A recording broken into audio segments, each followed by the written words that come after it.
So, ich melde mich mal ganz kurz aus dem Off. Ihr könnt mich nicht sehen, aber es gab ja kurz die Bitte im Chat einer kleinen Zusammenfassung, die möchte ich euch kurz liefern. Als der Begleittext ist raus von der FED und ja, es ist die Pause. Wir haben die Zinspause. Zinsband liegt bei 5,25% bis 5,5% in den Erwartungen, aber es ist eine hawkische Pause, weil eben die Dotplots, also die Zinserwartungen der einzelnen Ratsmitglieder, sich verschoben haben in restriktiven Bereich. Dieser restriktive Bereich wurde erwartet, aber er hat sich stärker verschoben als erwartet.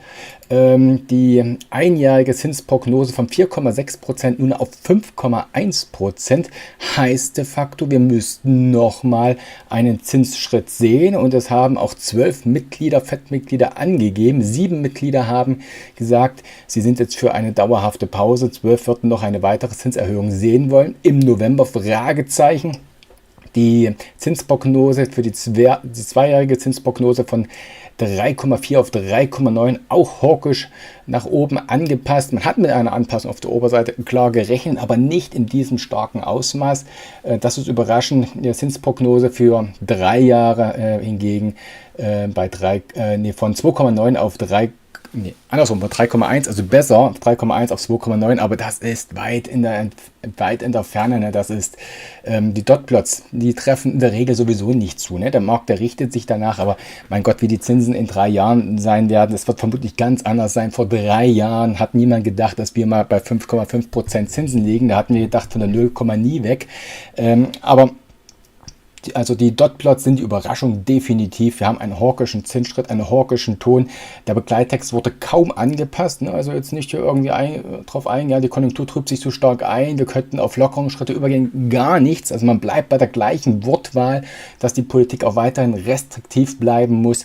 Und die Dotplots unterstreichen dies auch wenn ich sehr fest davon ausgehe, dass es am Ende ganz anders kommen wird. Aber der hawkische Ton ist ja sehr deutlich getroffen und man wollte sicherlich die Pause, die man nicht als Pivot deklarieren möchte, sondern eher als Pause, ganz klar auch hawkisch unterstreichen. Mal sehen, ob Powell jetzt vielleicht hier einen Kompromiss eingeht. Ja, der hawkische Begleittext und dann die dovische Pressekonferenz. So ähnlich war es ja bei der EZB. Ne? Frau Madame Lagarde hat ja ganz anders plötzlich gesprochen. Der Nachdruck hat gefehlt. Fehlt der Nachdruck jetzt gleich bei Jerome Powell? Also ein bisschen zurückhalten. Ja, sind natürlich datenabhängig, 2%, ja, werden es sein, aber ist da nicht richtig Druck dahinter, so wie er immer sehr deutlich war, sehr kurz und knapp, fällt das weg, überlegt er schon, da könnte das eine dovische Andeutung sein, dass er hier einen Kompromiss findet.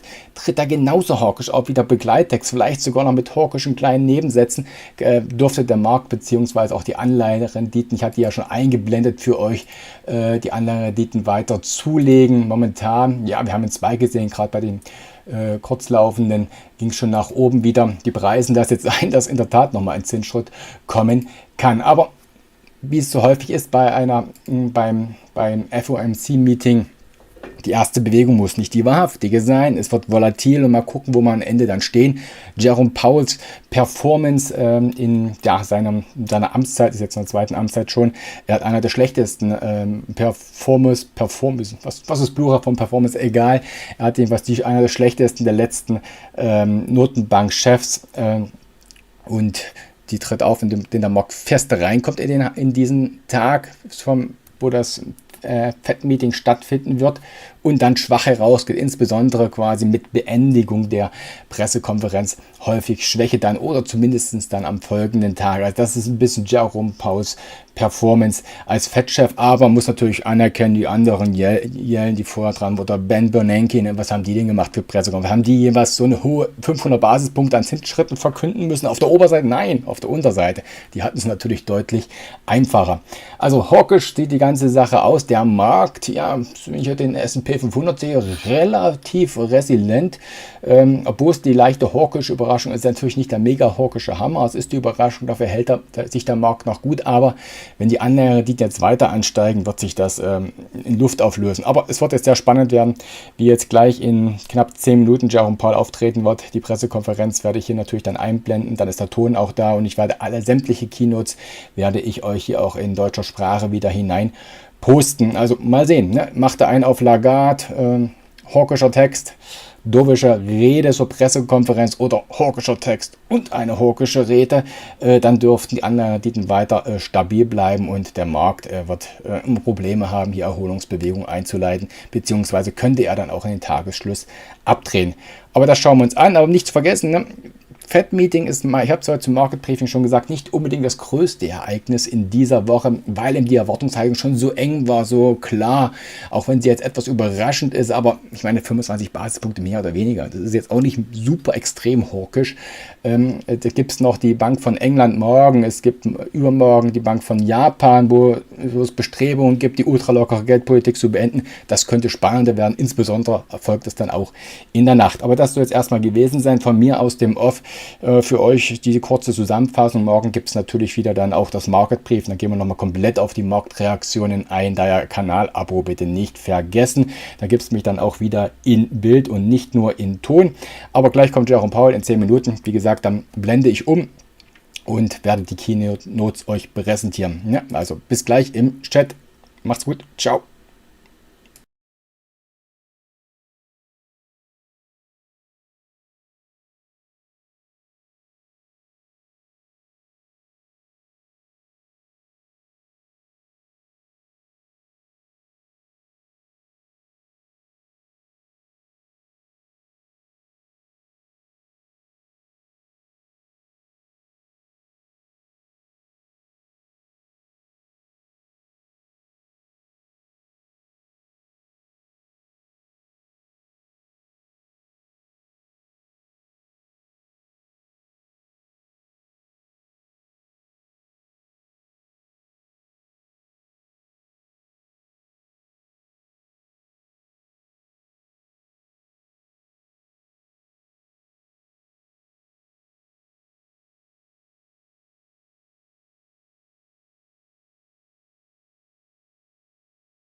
Good afternoon, everyone. My colleagues and I remain squarely focused on our dual mandate to promote maximum employment and stable prices for the American people. We understand the hardship that high inflation. Price stability is the responsibility of the Federal Reserve. Without price stability, the economy does not work for anyone. In particular, without price stability, we will not achieve a sustained period of strong labor market conditions that benefit all. Since early last year, the FOMC has significantly tightened the stance of monetary policy. We've raised our policy interest rate by 5.25 percentage points and have continued to reduce our securities holdings at a brisk pace. We've covered a lot of ground, and the full effects of our tightening have yet to be felt.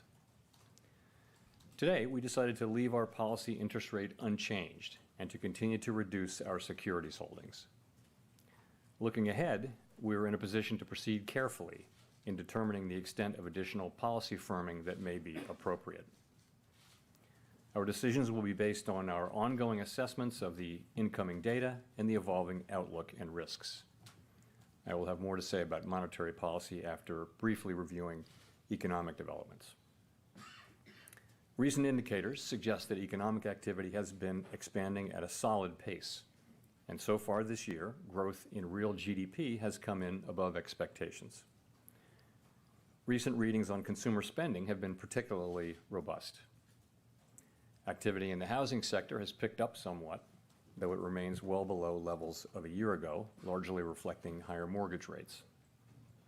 Higher interest rates also appear to be weighing on business fixed investment.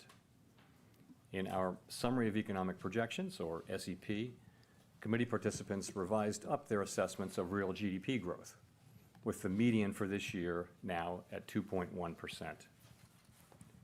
Participants expect growth to cool, with the median projection falling to 1.5% next year. The labor market remains tight, but supply and demand conditions continue to come into better balance. Over the past 3 months, payroll job gains averaged 150,000 jobs per month, a strong pace that is nevertheless well below that seen earlier in the year.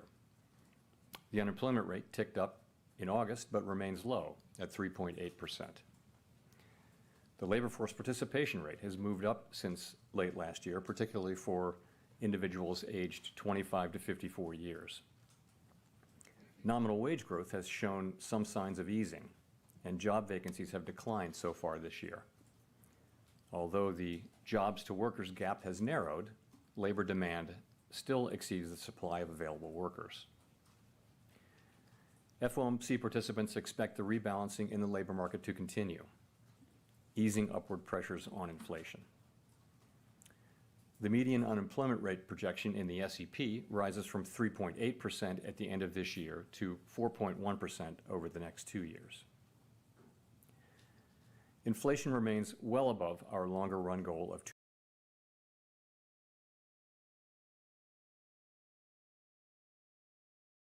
2%, 4% over the 12 months ending in August, and that excluding the volatile food and energy categories, core PCE prices rose 3.9%. Inflation has moderated somewhat since the middle of last year, and longer-term inflation expectations appear to remain well anchored, as reflected in a broad range of surveys of households, businesses, and forecasters, as well as measures from financial markets. Nevertheless, the process of getting inflation sustainably down to 2% has a long way to go. The median projection in the SEP for total PCE inflation is 3.3% this year, falls to 2.5% next year, and reaches 2% in 2026. The Fed's monetary policy actions are guided by our mandate to promote maximum employment and stable prices for the American people. My colleagues and I are acutely aware that high inflation imposes significant hardship as it erodes purchasing power, especially for those least able to meet the higher costs of essentials like food, housing, and transportation. We are highly attentive to the risks that high inflation poses to both sides of our mandate, and we are strongly committed to returning inflation to our 2% objective. As I noted earlier, since early last year, we have raised our policy rate by 5.25 percentage points. We see the current stance of monetary policy as restrictive, putting downward pressure on economic activity, hiring, and inflation. In addition,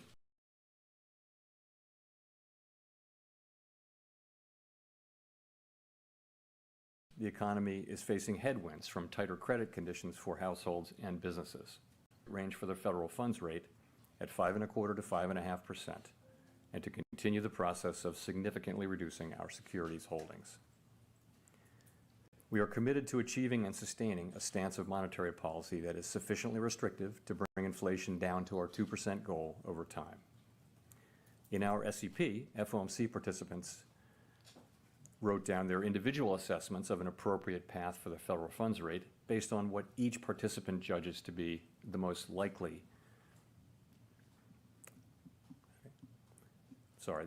scenario going forward. If the economy evolves as projected, the median participant projects that the appropriate level of the federal funds rate will be 5.6% at the end of this year, 5.1% at the end of 2024, and 3.9% at the end of 2025. Compared with our June summary of economic projections, the median projection is unrevised for the end of this year, but has moved up by a half percentage point at the end of the next 2 years. These projections, of course, are not a committee's decision or plan. If the economy does not evolve as projected, the path of policy will adjust as appropriate to foster our maximum employment and price stability goals. We will continue to make our decisions meeting by meeting based on the totality of the incoming data and their implications for the outlook for economic activity and inflation, as well as the balance of risks. Given how far we have come, we are in a position to proceed carefully as we assess the incoming data and the evolving outlook and risks. Real interest rates now are well above mainstream estimates of the neutral policy rate, but we are mindful of the inherent uncertainties in precisely gauging the stance of policy. We're prepared to raise rates further if appropriate, and we intend to hold policy at a restrictive level until we're confident that inflation is moving down sustainably toward our objective.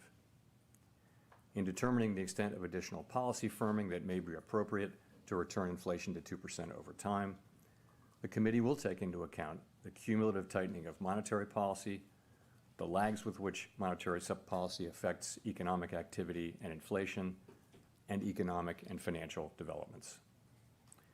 We remain committed to bringing inflation back down to our 2% goal and to keeping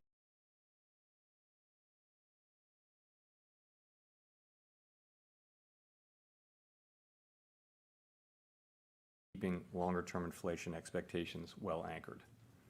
It's essential to set the stage for achieving maximum employment and stable prices over the longer run. To conclude, we understand that our actions affect communities, families, and businesses across the country. Everything we do is in service to our public mission. We at the Fed will do everything we can to achieve our maximum employment and price stability goals. Thank you, and I look forward to your questions.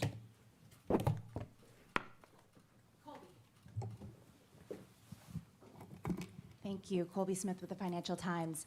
What makes the committee inclined to think that the Fed funds rate at this level is not yet sufficiently restrictive, especially when officials are forecasting a slightly more benign inflation outlook for this year?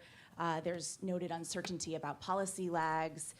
Headwinds have emerged from the looming government shutdown, the end of federal childcare funding, resumption of student debt payments, things of that nature. So I guess I would characterize the situation a little bit differently. So we decided to maintain the target range for the federal funds rate where it is at 5.25% to 5.5%, while continuing to reduce our securities holdings. And we say we're committed to achieving and sustaining a stance of monetary policy that's sufficiently restrictive to bring down inflation to 2% over time. We said that. But the fact that we decided to maintain the policy rate at this meeting doesn't mean that we've decided that we have or have not at this time reached that stance of monetary policy that we're seeking.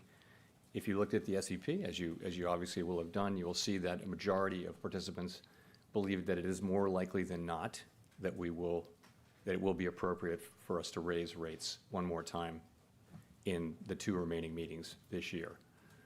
Others believe that we have already reached that. So it's something where we're not making a decision by deciding to, about that question, by deciding to just maintain the rate and await further data. So right now, it's still an open question about sufficiently restrictive. You're not saying today that we've reached this level. We're not saying, yeah, no, no. Clearly, what we decided to do is maintain the policy rate and await further data. We want to see convincing evidence, really, that we have reached the appropriate level, and you know, we're seeing progress, and we welcome that. But you know, we need to see more progress before we'll be willing to reach that conclusion. And just on the 2024 projections, what's behind that shallower path for interest rate cuts and the need for real rates to be 50 basis points higher? Right. So I would say it this way. First of all, real interest rates are positive now. They're meaningfully positive. And that's a good thing. We need policy to be restrictive so that we can get inflation down to target, okay? And we're going to need that to remain to be the case for some time.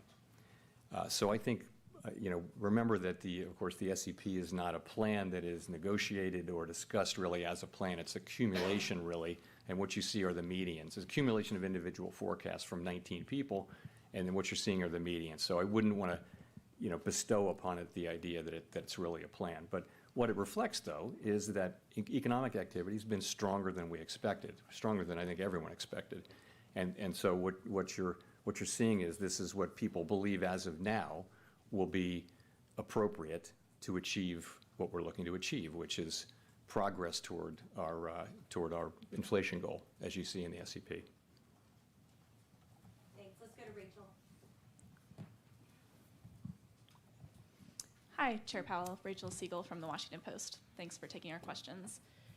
How would you characterize the debate around another hike or holding steady? Is it discussion around lag times, fear of too much slowing, too little slowing? Could you walk us through what this disagreement was about at the meeting?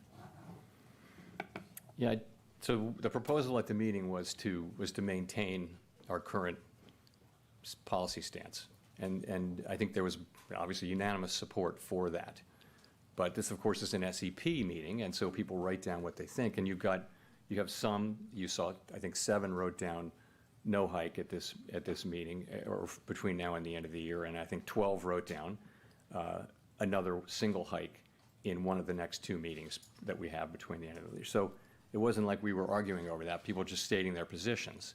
And really what people are saying is, let's see how the data come in. You know, we want to see, you know what we want to see. We want to see that these good inflation readings that we've been seeing for the last 3 months, we want to see that it's more than just 3 months, right?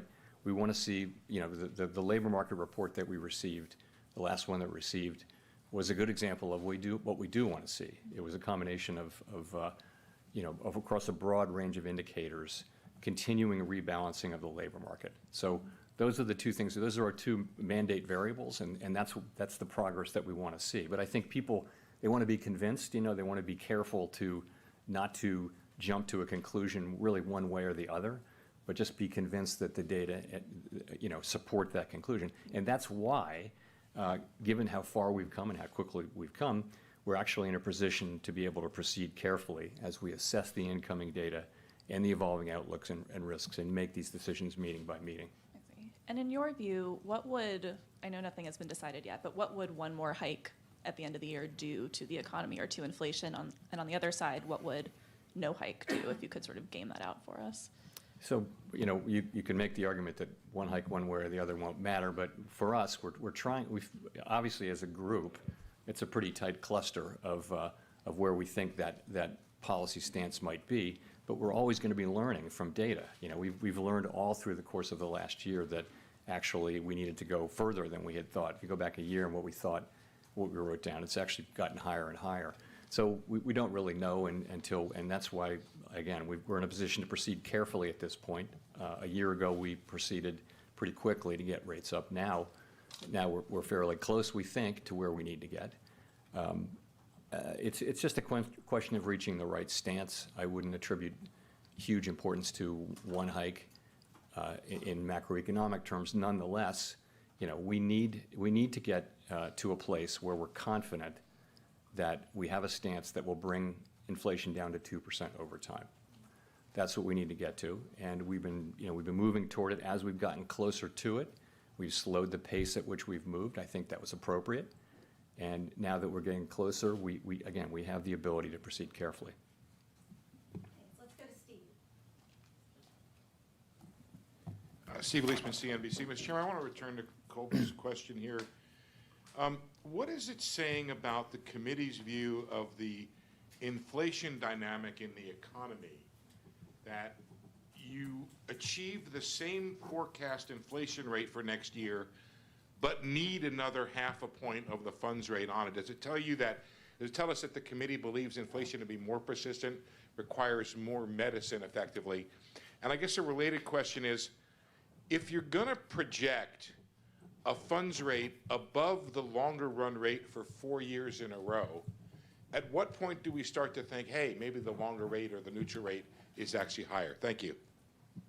So I guess I would point more to, rather than pointing to a sense of inflation having become more persistent, I wouldn't think that's not, we've seen inflation be more persistent over the course of the past year, but I wouldn't say that's something that's appeared in the recent data. It's more about stronger economic activity, I would say. So if I had to attribute one thing, again, we're picking medians here and trying to attribute one explanation, but I think broadly, stronger economic activity means rates, we have to do more with rates, and that's what that meaning is telling you. In terms of what the neutral rate can be, you know, we know it by its works. We only know it by its works, really. We can't, you know, the model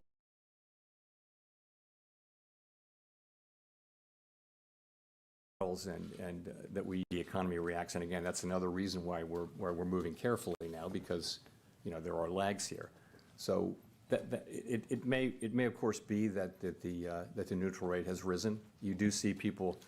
You don't see the median moving, but you do see people raising their estimates of the neutral rate, and it's certainly plausible that the neutral rate is higher than the longer run rate. Remember, what we write down in the SEP is the longer run rate. It is certainly possible that you know, that the neutral rate at this moment is higher than that, and that's part of the explanation for why the economy has been more resilient than expected.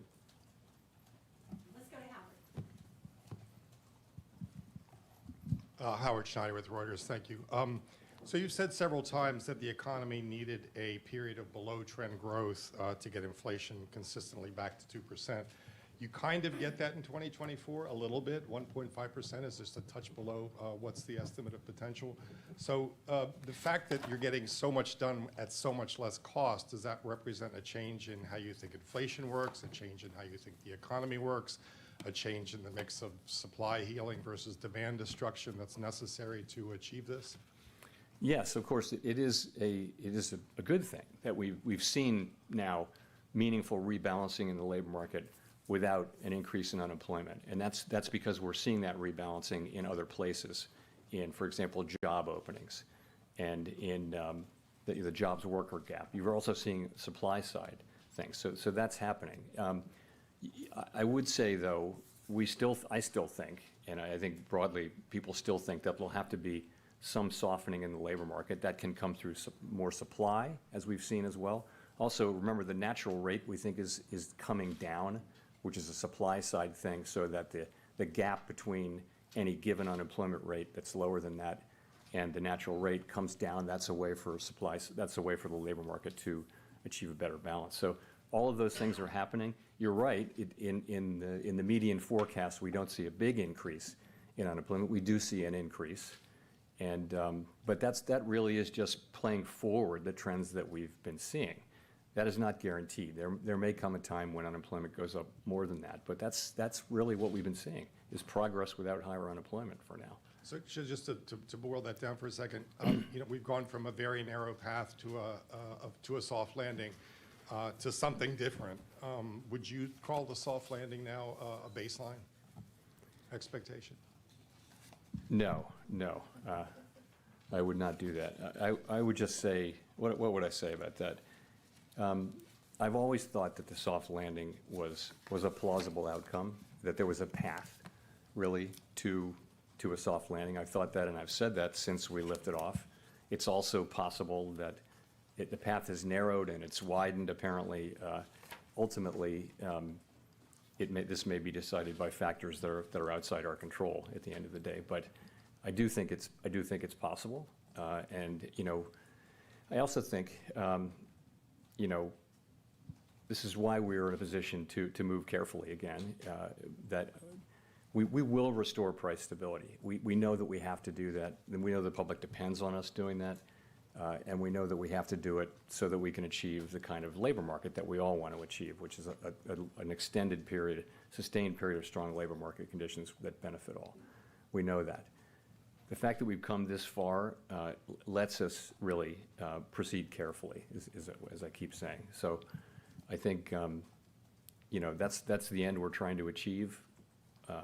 I wouldn't want to handicap the likelihood of it, though. It's not up to me to do that. Nick. Nick Timmeros of the Wall Street Journal. Chair Powell, both you and Vice Chair Williams have indicated that sufficiently restrictive will be judged on a real rather than nominal basis, implying some scope for nominal rate cuts next year, provided further compelling evidence that price pressures will continue to subside. Is the FOMC focused on targeting a real level of policy restriction? And can you explain what would constitute enough evidence that will allow the FOMC to normalize the nominal stance of policy while keeping real policy settings sufficiently restrictive? I mean, yes, we understand that it's a real rate that will matter and that it needs to be sufficiently restrictive. Again, I would say you know sufficiently restrictive only when you see it. It's not something you can arrive at with confidence in a model or in various estimates, you know. And so what are we seeing? We're seeing, you know, through a combination of the unwinding of the pandemic-related demand and supply distortions and monetary policy's work in suppressing demand or alleviating very high demand. The combination of those two things is actually working. You're seeing, you know, inflation coming down. It's principally now in goods, also in housing services. You begin to see effects of it in non-housing services as well. So we think that is working. And I think what, you know, as we've said, we want to reach that, we want to reach something that we're confident it gets us to that level. And I think confidence comes from seeing, you know, enough data that you feel like, yes, okay, this feels like we can for now decide that this is the right level and just agree to stay here. We're not permanently deciding not to go higher, but we would, let's say if we get to that level. And then the question is, how long do you stay at that level? And that's a whole other set of questions. For now, the question is trying to find that level where we think we can stay there. And we haven't gotten to a point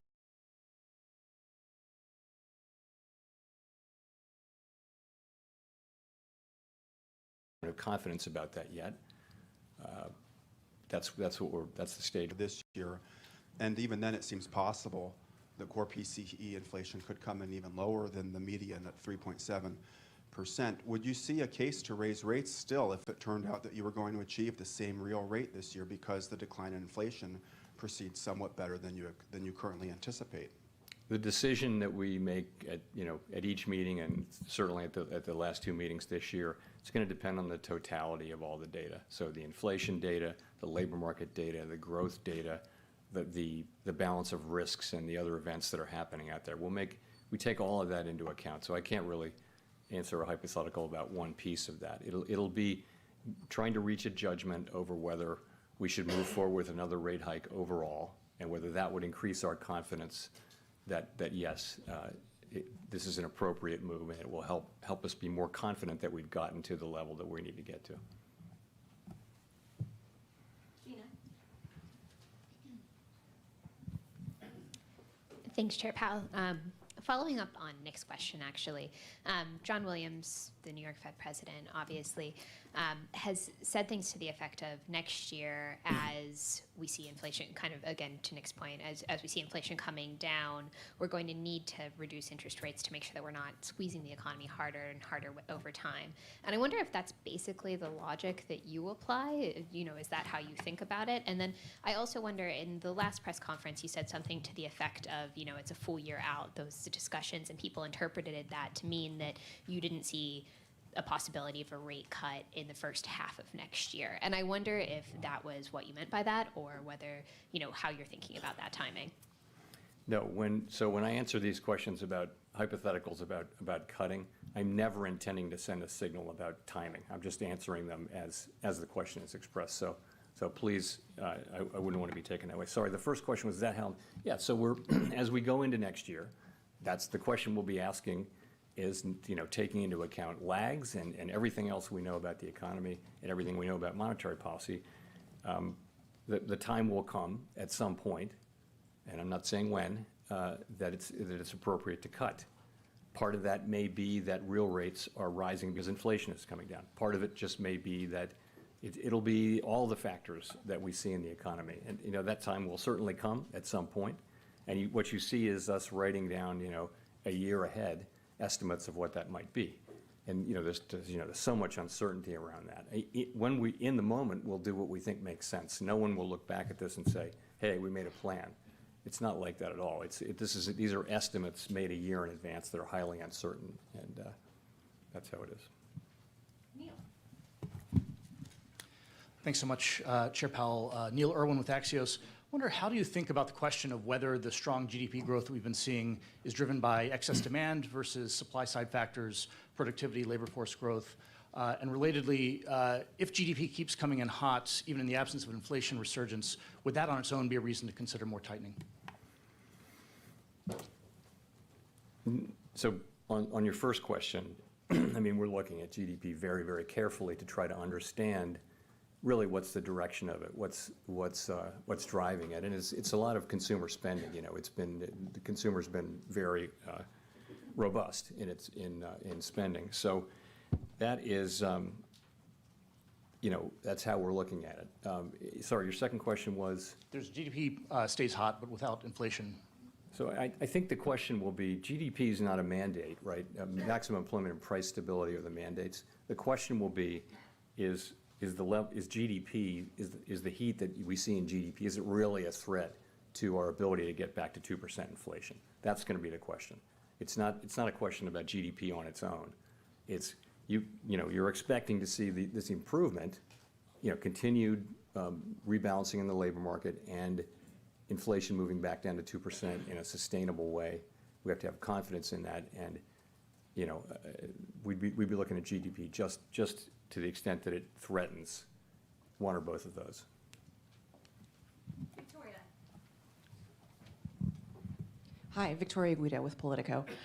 There are multiple external factors that are playing out right now. We see rising oil prices. We see auto workers striking. There's the looming, very real possibility of a government shutdown. And I was just wondering, for each of those things, could you talk about how you're thinking about how that might affect the course for the Fed and the economy?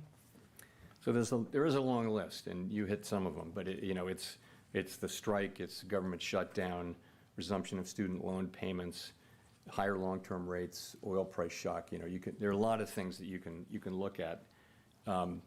And, you know, so what we try to do is assess all of them and handicap all of them. And ultimately, though, there's so much uncertainty around these things. I mean, to start with the strike, first of all, we absolutely don't comment on the strike, as we have no view on the strike one way or the other, but we do have to make an assessment of its economic effects to do our jobs. So, you know, the thing about it is so uncertain. It will depend. The economic effects, it could affect, we've looked back at history, it could affect economic output, hiring, and inflation, but that's really going to depend on how broad it is and how long it's sustained for. And then it also depends on how quickly production can make up for lost production. So none of those things are known right now. It's very, very hard to know. So you just have to leave that uncertain, and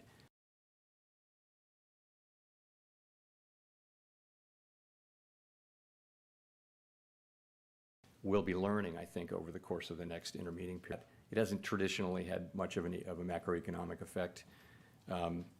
Energy prices being higher, that is a significant thing. Energy prices being up can affect spending. It can affect over time. A sustained period of higher energy prices can affect consumer expectations about inflation.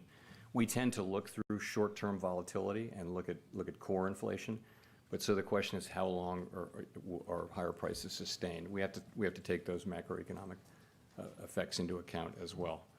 Those are some of them. I'm not sure if I hit them all, but ultimately, you're coming into this with an economy that appears to have significant momentum, and that's what we start with. But we do have this collection of risks that you mentioned. Craig Torres from Bloomberg News. I was a little surprised, Chair Powell, to hear you say that a soft landing is not a primary objective.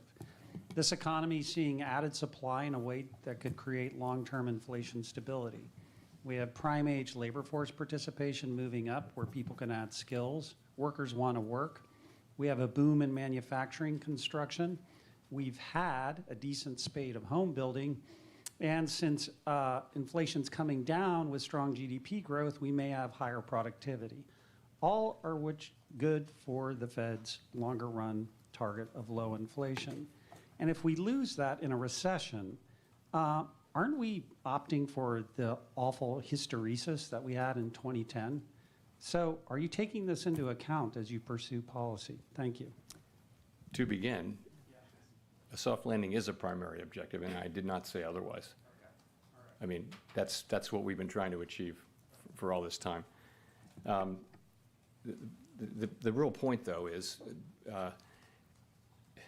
the worst thing we can do is to fail to restore price stability, because the record is clear on that. If you don't restore price stability, inflation comes back, and you go through, you can have a long period where the economy is just very uncertain, and it'll affect growth, it'll affect all kinds of things. It can be a miserable period to have inflation constantly coming back and the Fed coming in and having to tighten again and again.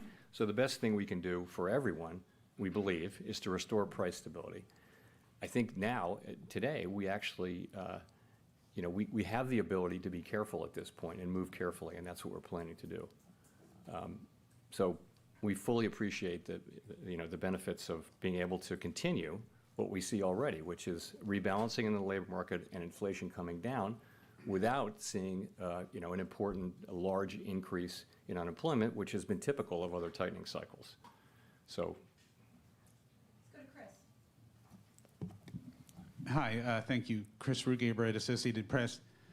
When you look at the disinflation that has taken place so far, do you see it mostly as a result of what some economists are calling the low-hanging fruit, such as the unwinding of supply chain snarls and other pandemic disruptions, or is it more a broad disinflationary trend that involves most goods and services across the economy?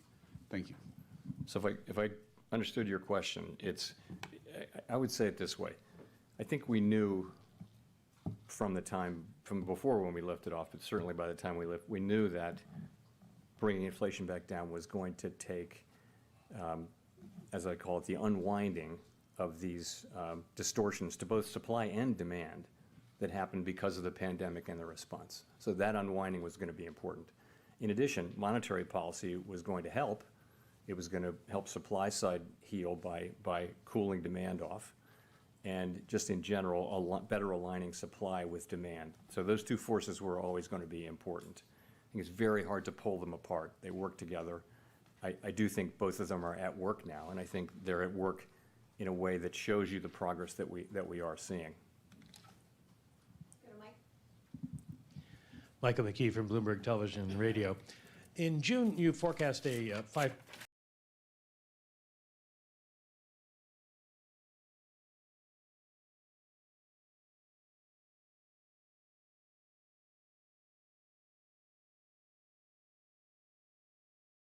What would justify that last move? Because the median forecast is for lower inflation. And given all the known unknowns that you face, how much confidence do you have, can investors have, or the American people have in your forecasts?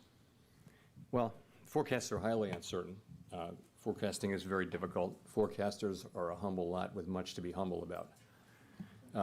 But to get to your question, though, what's happened is growth has come in stronger, right? Stronger than expected, and that's required higher rates. Unemployment, you also see that the ultimate unemployment rate is not as high, but that's really because of what we've been seeing in the labor market. We've seen more and more progress in the labor market without seeing significantly higher unemployment. So we're continuing that trend. In terms of inflation, you are seeing the last 3 readings are very, very good readings. It's only 3 readings. We're well aware that we need to see more than 3 readings. But if you look at June, July, and August, you're looking at really significant declines in core inflation, largely in the goods sector, also to some extent in housing services, and just a little in non-housing services. Those are the 3 buckets.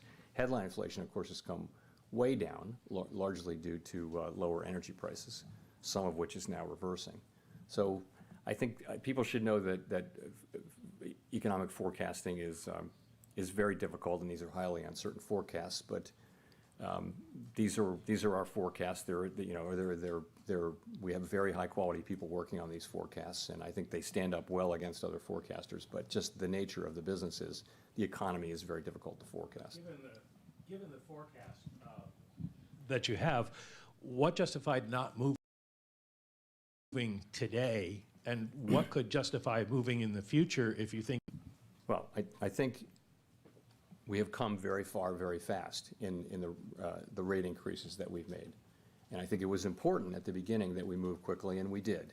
And I think as we get closer to the rate that we think, the stance of monetary policy that we think is appropriate to bring inflation down to 2% over time, the risks become more two-sided. And the risk of over-tightening and the risk of under-tightening becomes more equal. And I think the natural common sense thing to do is, as you approach that, you move a little more slowly as you get closer to it, and that's what we're doing. So we're taking advantage of the fact that we have moved quickly to move a little more carefully now as we sort of find our way to the right level of restriction that we need to get inflation back down to 2%. Thank you, Chair Powell. Jennifer Schonberger with Yahoo Finance. With your focus on year-over-year PCE, isn't it true that base effects are huge, and that by the time you meet in November, that it's more likely that you'll have a low PCE number that would make you feel more comfortable? And secondly, how would the lack of key indicators like CPI, the jobs report, impact your approach in upcoming meetings if we were to have a government shutdown? Thank you. Yeah, I missed the first question. What was the what factors? The base factors. Base factors. Okay. So on that, we're looking at just monthly, right? You can look at just monthly readings and see what the increase was from the prior month. So you're right. When you go back 3, 6, and 12 months, you get base factors, but we can adjust for that. In terms of not getting data, again, we don't comment on government shutdowns. It's possible if there is a government shutdown and it lasts through the next meeting, then it's possible we wouldn't be getting some of the data that we would ordinarily get, and we would just have to deal with that. And I don't know. It's hard for me to say in advance how that would affect that meeting. It would depend on all kinds of factors that I don't know about now, but it's certainly a reality that's a possibility. But would you feel more comfortable on the base effects that, as those kind of fall out of the equation for the next couple of readings by November, would you feel more comfortable at that point? Yes. I mean, if you're looking, we can tell how much inflation has gone up in a given month, right? And that's what we're looking at. And month by month, what's the reading? And I think what we're really looking at is there's a tendency to look at shorter and shorter maturities, but they're incredibly volatile and they can be misleading. That's why we look at 12-month. But I think in this situation where it looks like we've had a bit of a turn in inflation starting in June, we're also looking at 6 months and even 3 months, but really 6 months inflation. So you're looking at it over that period and over longer periods. That's the right way to go. And we don't need to be in a hurry in getting to a conclusion about what to do. We can let the data evolve. Thanks for the question, Chair Powell. Edward Lawrence with Fox Business. So I want to focus back in on oil prices. We're seeing oil prices, as you mentioned, move up, and that's pushing the price of gas. So how does that factor into your decision to raise rates or not? Because the last two inflation reports, PCE and CPI, we've seen the overall inflation has actually risen. Right. So, energy prices are very important for the consumer. This can affect consumer spending. It certainly can affect consumer sentiment. I mean, gas prices are one of the big things that affects consumer sentiment. It really comes down to how persistent, how sustained these energy prices are. The reason why we look at core inflation, which excludes food and energy, is that energy goes up and down like that, and it doesn't. Energy prices mostly don't contain much of a signal about how tight the economy is, and hence don't tell you much about where inflation's really going. However, we're well aware, though, that if energy prices increase and stay high, that'll have an effect on spending, and it may have an effect on consumer expectations of inflation and things like that. That's just things we have to monitor. So. On the consumer, they're putting more and more of this on their credit card. The consumer seeing record credit spending. How long do you think the consumer can manage that debt at higher interest rates now? And are you concerned about a debt bubble related to that?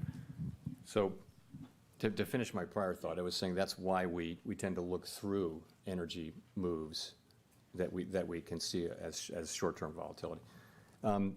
Turning to consumer credit, of course we watch that carefully. Consumer distress, measures of distress among consumers were at historic lows quite recently, during and after the pandemic. They're now moving back up to normal. We're watching that carefully, but at this point, these readings they're not at troublingly high levels. They're just kind of moving back up to what was typical in the pre-pandemic era.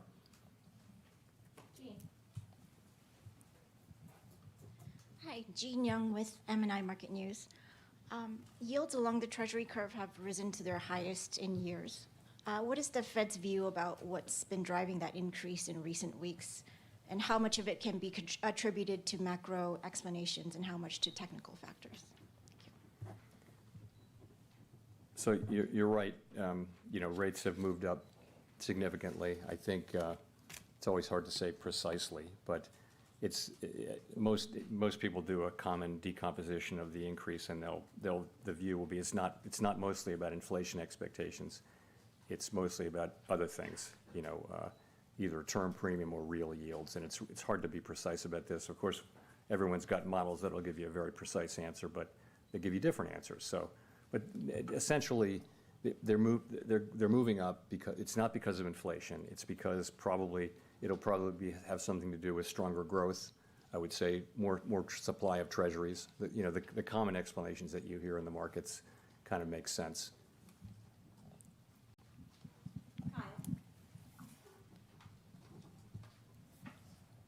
Kyle Campbell, American Banker. Thank you for taking the questions. Just two on housing.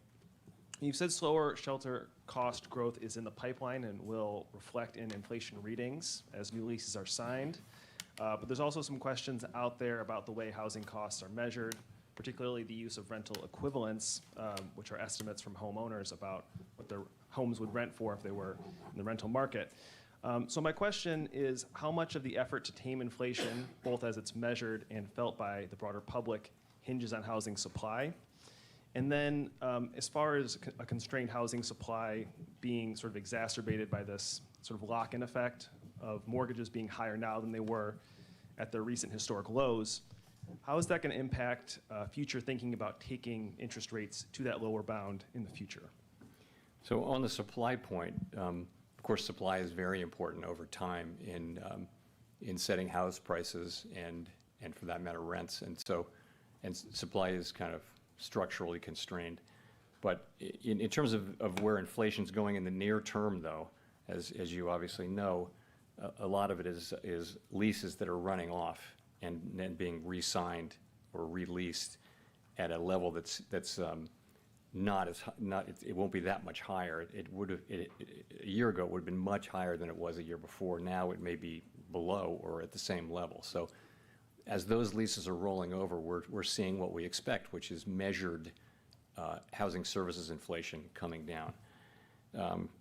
Your second question was the lock-ins. How much is that affecting things, really? Is that going to affect your decisions to potentially bring rates down to their lower bound in the future, sort of creating that sort of bubble of buying and then a lock-in that sort of stagnates the housing market? I think we look at the, I would look at the lock-in, the idea being that people are in very low rate mortgages, and even if they want to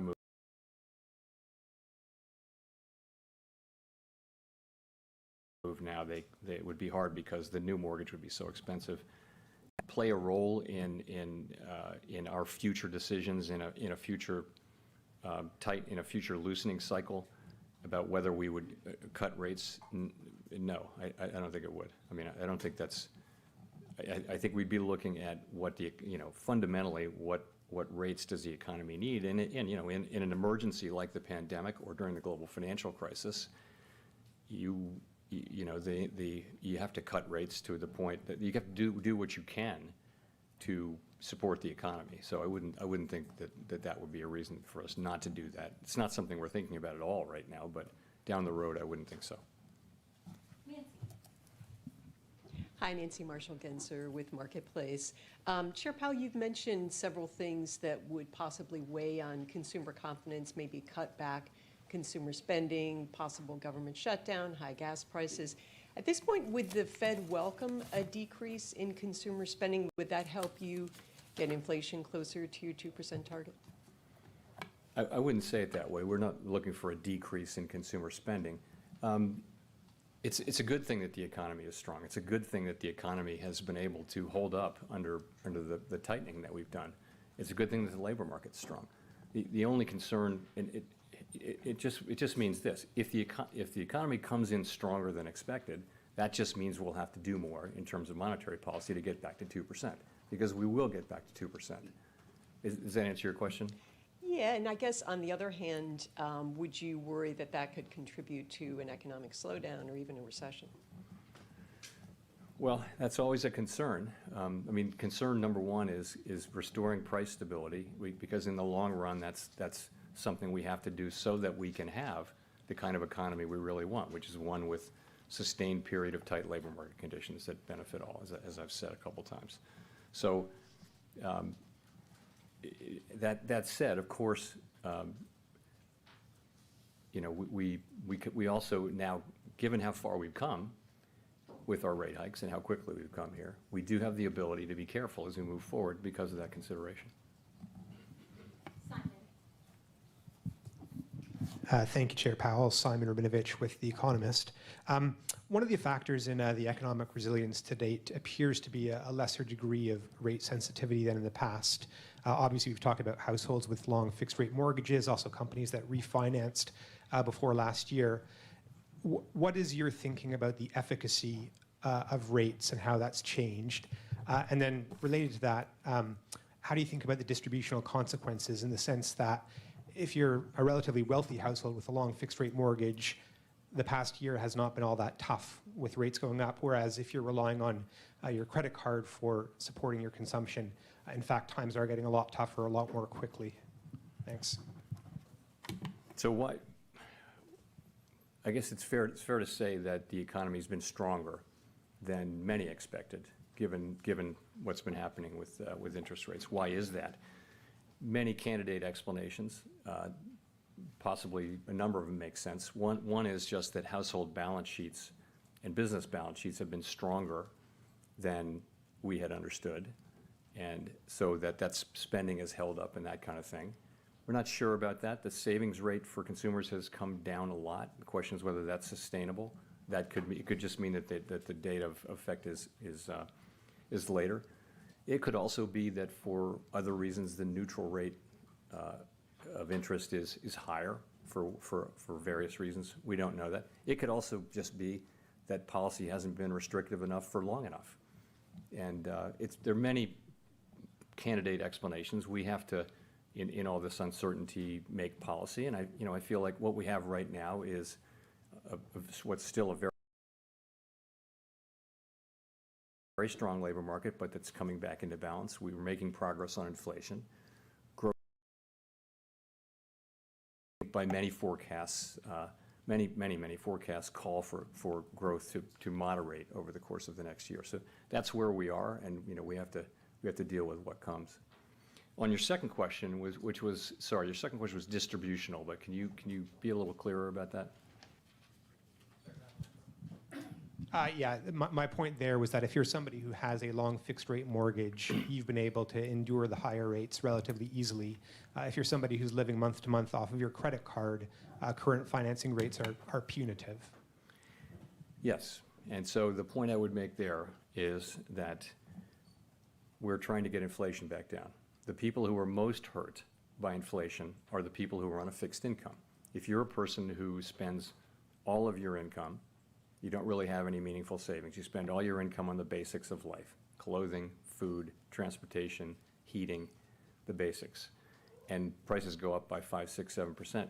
You're in trouble right away. Whereas even middle class people have some savings and some ability to absorb that. So it is for those people, as much as for anybody, that we need to restore price stability. And we want to do it as quickly as possible. Obviously, we would like to do that. We'd like the current trend to continue, which is that we're making progress without seeing the kind of increase in unemployment that we've seen in past things. But you're right, though. When we raise rates, people who are, who are living on credit cards and borrowing are going to feel that more. They are, and of course, people with lots of savings also have a much lower marginal propensity to consume, and so they're not going to. It's not going to affect them as much. Let's go to Greg Robb for the last question. Thank you, Chair Powell. Greg Robb from MarketWatch. In the Beige Book recently, you can tell that the Fed has been surveying nonprofits and community groups about the economic health of low-income Americans, moderate-income Americans. I have two questions about this. Are you going to use that data to maybe come up with sort of like a quarterly survey of those groups, like the Senior Loan Officer Survey? And and also the second question is, from your recent readings of these surveys, how are low and moderate Americans doing? Is there this thing where like the GDP is strong because of wealthy Americans kind of driving things? And just want to get your sense of the health of that sector. Thank you. So I don't know about the quarterly survey. That's an idea we can take away and think about. In terms of how low and moderate Americans, they're clearly were suffering from high inflation. I think during the pandemic, the government transfers that happened were very meaningful. And if you know the surveys that we take showed that low and moderate income people were actually in very, very strong financial condition. I think now it's a very hot labor market, and you're seeing high nominal wages, and you're starting to see real wages are now positive by most measures. So I think overall households are in good shape. Surveys are a different thing. So surveys are showing dissatisfaction, and I think a lot of that is just people hate inflation, hate it. And that causes people to say the economy is terrible, but at the same time they're spending money. Their behavior is not exactly what you would expect from the surveys. That's kind of a guess at what the answer might be. But I think there's a lot of good things happening on household balance sheets, and certainly in the labor market and with wages. The biggest wage increases having gone to relatively low wage jobs, and now inflation coming down, you're seeing real wages, which is a good thing. Thanks very much.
Thank you all for being here.